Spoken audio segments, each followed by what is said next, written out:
My writer's block got worse. I didn't sleep much anymore. My life with Alice seemed like a constant fight. I was a wreck. Alice took steps. She booked a vacation in Bright Falls, a small town in Washington. It was supposed to be a chance to break out of the cycle I was in. She didn't know about the darkness in Cauldron Lake. Alice, my wife, the best thing that ever happened to me. She smiles and the darkness lifts. For her, I've tried things I otherwise never would. I've never really minded if it's made me feel like a fool. She's a photographer, and the world she sees through her lenses is unique and beautiful. She has the vision. She sees things others don't and knows how to make them visible to everybody. She did it with me, too. She teased out things I was only vaguely aware of. She always saw me in the best possible light. It's been 2 years since I came here. Being that long without Alice breaks my heart, and I know it broke hers. I know she thinks I'm dead. How could I blame her for that? It would be a crime to pretend that she owes me anything. She took all the stupid, self-indulgent bullshit I brought into her life and still stood by me. Still loved me. It's no betrayal. But I'm a better person now than I used to be. I want to be that person with her. The Taken were always single-minded. They had a certain animal cunning, but they weren't very intelligent. That's one reason why they prefer melee weapons. Actual firearms are too complex for them to use. That's why seeing the one who threw grenades at me surprised me. But of course, they aren't actually grenades. There's no pin to pull, no fuse to set off an explosive, just concentrated darkness. The car seemed to sail through the crisp mountain air in slow motion, spinning around one axis almost lazily. The moment was hypnotic. Then it struck the pipeline in a shower of sparks, the impact turning the windshield into a burst of safety glass. As it hit the ground, I snapped out of my reverie.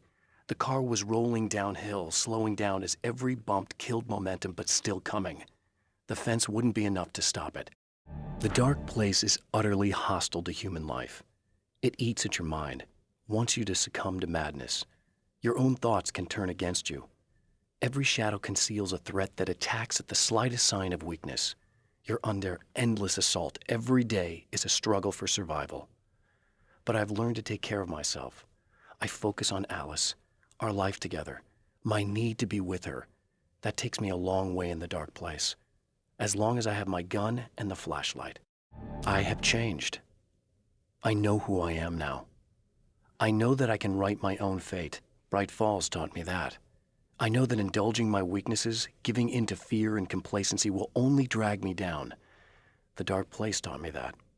I'm no Zen master. I've not attained enlightenment.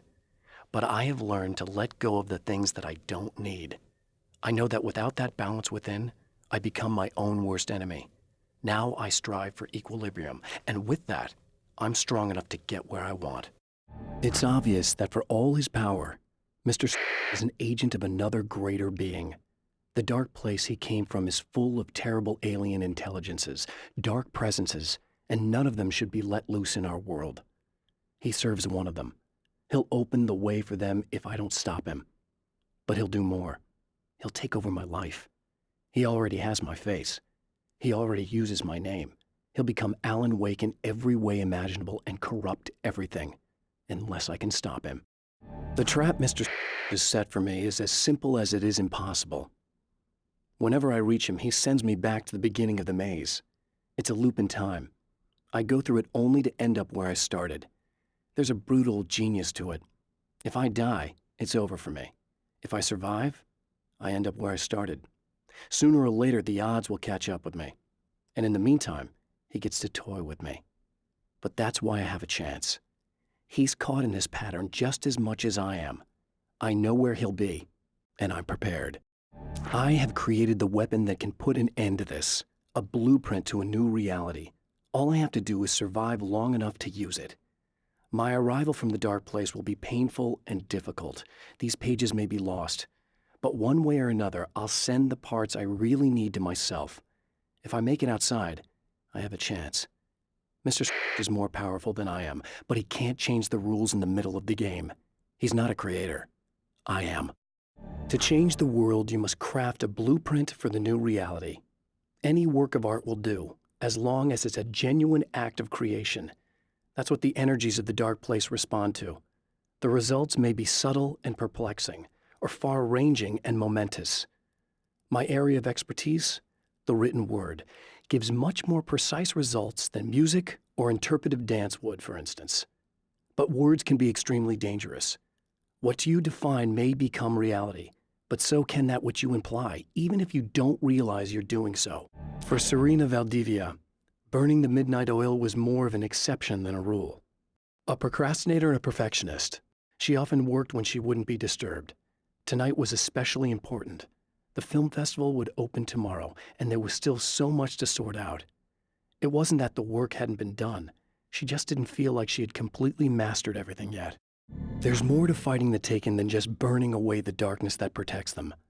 When I'm fighting for my life, I find myself slipping into a state of intense concentration that makes the beam of my flashlight seem more powerful and focused. I used to think it was just my imagination, something brought on by the adrenaline and fear of death. But now I'm not so sure. I've been touched by powers that I can't begin to truly comprehend. And they've left a mark. I'm starting to think this might be a part of it. When the dark man's eyes suddenly locked into Serena's, she flushed hot. They ignited a black fire in her. He was talking. He wanted the power turned off. He said something about the projector booth. She hooked a finger under his belt buckle. He grabbed a hold of her throat and twisted until it hurt. Somewhere deep inside, a part of her screamed in paralyzed horror, but the moan that escaped from her throat had no panic in it. "Pay attention," he said. "Business first." His eyes glittered shamelessly. Hers did too. The clothes I wear now I shaped from dreams and memories. It's an old outfit, originally from the 90s. The last time I wore it was when I was still writing and Alice and I took a vacation in the desert before our troubles began.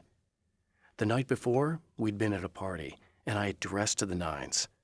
On that lazy day, I put on these old clothes, worn and comfortable. Alice made a joke about grunge. I felt a little embarrassed, but I stuck with them. We were very happy. I'm sheathed in good memories to remind myself of what is at stake. I held the film canister in my hands. I saw her name written across it in big letters, followed by the title. It was a time capsule, moments snatched from times gone by, from a past that I hoped could also be our future. It was my salvation, our chance to be together. A tin can with a bit of magic in it that she didn't even know about, something I could put to good use. There were only moments left before I had to face him.